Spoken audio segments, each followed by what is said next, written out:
Nagaan gooftaa isiniif haa baay'atu. Seenaa dhugaa Amaanee Lamoos kutaa 14ffaa kan waliin itti fufnu ta'a. Namoonni chaanaalii keenyaaf haaraa taatan subscribe gochuun, maatii keenya kan taatan ammoo like share gochuun nu faana bu'aan affeerraa keenya jaalalaati. Sirbituu fi warra waaqa tolfamaa waaqessan fiilmii macaafa qulqulluu adda addaa kan fannifamuu fi duuf du'aa koo gooftaa Yesuus dabalatee kan hojjetamanii hubannaa nuuf dabaluuf jedhameeti malee akka footoo warra adii manatti maxxanfannee isaan waaqa jedhaa isatti sagannuuf miti. Namoonni seexanni sammuu isaanii qabe tokko namoota bakka gooftaa Yesuus bu'anii fiilmii hojjetan san akka waaqayyootti ilaaluudhaan kan waaqessuu fedhan jiru. Kun wallaalummaa guddaadha. Kana dhaga'anii namoonni fiilmii adda addaa keessatti gooftaa Yesuus bakka bu'anii hojjetan karaa miidiyaa adda addaatiin namni isaan irraa akka ija gaafatu ergaa dabarfachaa jiru. Inni tokko yeroo tokko akkas jedhee ture, ani gooftaa Yesuus bakka bu'een hojjedhe malee nama cubbamaa akka keessanii kan garuu isatti amanee dhiiga isaatiin qulqullaa'edha jedhe. Inni immoo waaqa gooftaa bara baraa kan cubbuu hin qabne qulqulluu ilma waaqayyooti. Kanaafuu ija keessan anarraa kaafadhaa, isa ilaalaa, isa waaqessaa, isa qofaaf sagadaa, isa qofaaf galata galchaa kan jedhu ture. Warri footoo Maariyaamii fi ergamoota kan qulqullootaa jettanii manatti isaan waaqestanis dhiisa. Maariyaamii fa'aa osoo carraa argatanii waan isin amma gochaa jirtan kana arganii baay'ee isinitti gaddu. Maariyaam yeroon foonii lafa kanarra turte sana akkuma wangeela Yohaannis boqonnaa 2:5 irratti barreeffametti ergamoota isaatiin waan inni isiniin jedhu godhaa jette malee isa ani jedhu godhaa hin jenne. Isheen beektuudha, jaallatamtuu waaqaan filatamte waan taateef cubbuu akkasii, dogoggora akkasii kana keessa hin galtu. Mul'ata Yohaannis 19:10 kana irratti isaaf sagaduudhaaf miilla isaatti nan kufe. Inni garuu kana gochuun siif hin ta'u, ani siif obboloota kee warra isa Yesuus dhugaa beetti qabamaniifis hidhata hojiitii Waaqayyoof sagadinaan jedhe. Inni Yesuus dhugaa ba'e immoo isa hafuurri namoota raajii dubbachiisuudha. Ergamoonni hundinuu Gabri'eel, Mikaa'el, Suraafeeliif kan kana fakkaatan hundinuu tajaajiltoota isaati. Isaanuu isa tajaajilu, isaaf sagadu, isa waaqessu waan ta'eef waan tokkollee sirraa hin fudhatanii. Seexanni iyyuu bakka isaa malee ulfina Waaqayyoo fudhachuu barbaade akka gadi darbatame beeka waan ta'eef akka isaa gadi daggatamu yookaan akka isaa salphachuu, akka isaa gahannamitti gatamu dogongora isaa deebi'anii gonkumaa dogongoruu hin barbaadanii. Isaan iyyuu erga akkana jedhanii ati maaliif sobamta ree? Kunoo amma dhageesseettaa gara dhugaatti deebii. Waaqayyo qofaaf sagadii, isa qofa waaqessi.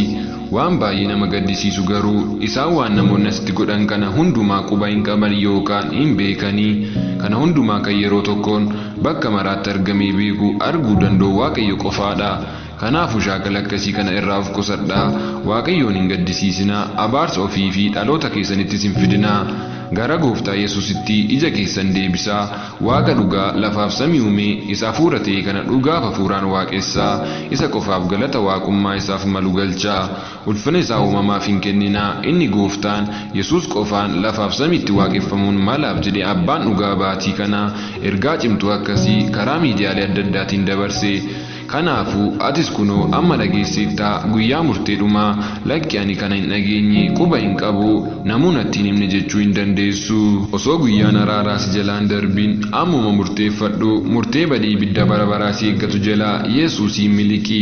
Isa malee immoo karaan si baasu tokko iyyuu hin jiru. Karaan isa qofaa, jireenyis dhugaanis isa qofaa. Kanumaaf gooftaan Yesuus yookaan almasii isaan karaan dhugaaniif jireenya ana qofaa. Anaa yoo ta'e malee namni gara abbaa dhufuu hin danda'u yookaan namni jireenya bara baraa argachuu danda'u gonkumaa hin jiru jedhee wangeela Yohaannis 14:6 irratti hordoftoonni isaallee akkuma hojii ergamoota 4:12 irratti barreessanitti fayyinnis Yesuus Kiristoos duwwaadhaan malee kan biraatiin tokkollee hin jiru. Maqaan kan biraattiin fayyuun kan nuuf ta'u Waaqa jala ilmaan namootaaf hin kennamne jedhee. Muuziqaaleen har'a addunyaa kanarratti bifa sirbaatiin qophaa'an hundumtuu ergamoota seexanaatiin yeroo ta'u ittiin seexana waaqessuu fi gooftaatti amanee utuun hin fayyin duratti walga'ii Luusifer waliin qabnu turre irratti sirbi biyya lafaa hundinuu kan seexanaati. Addunyaa kanarratti isatu bitaa warra Yesuusitti amanu hundumaa balleessee dhuma irratti ergamoota isaaf aangoo guddaa kennuufiin muudaa jedhamee sirbamaafii ture. sirbi biyya lafaa arranni dhiira ishee durbaaf isheen dubaraa isa dhiiraaf faarsitu kallattiin kan mootitti dukkana Luusiferiif faarfamuudha. Seexanni abbaa sobaatii ibiddi gahannam kan bara baraa sun akka isa eeggatu beekee eenyutu gubate eenyutu hafa isa jedhuun sobee sossobee sirbaaf dhugaatii suusii adda addaatiin lubbuu baay'ee galaafateera. Ammas kunoo dhaloota hedduu galaafataa jira. Kanaafuu obboleessaaf obboleettii koo hin sobaminaa. Obboleessa koo akka waan dubartii jaallattuuf sirbituutti goote osoo hin beekin mootittii dukkanaa yookaan xerafu'aa nigisti waaqessin. Atillee obboleettii koo akka waan dhiira jaallattuutti sirbituutti goote mootii dukkanaa yookaan Luusiferiin hin waaqessin. Namoonni tokko tokko ergaa akkasii kana utuma dhaga'anii ittuma fufanii sirbu homaa ittiin fakkaatu. Sababni isaa seexanni keessa isaanii diilalleessee waliin jiraachuun mana ofii godhateera waan ta'eef. Ati garuu yeroo kanaa eegalii dhiiga Yesuusiin qulqullaa'e qulqulloota kaadhimamtoota mootummaa Waaqayyoo kan bara baraa waliin Waaqa guddaa kana faarsii.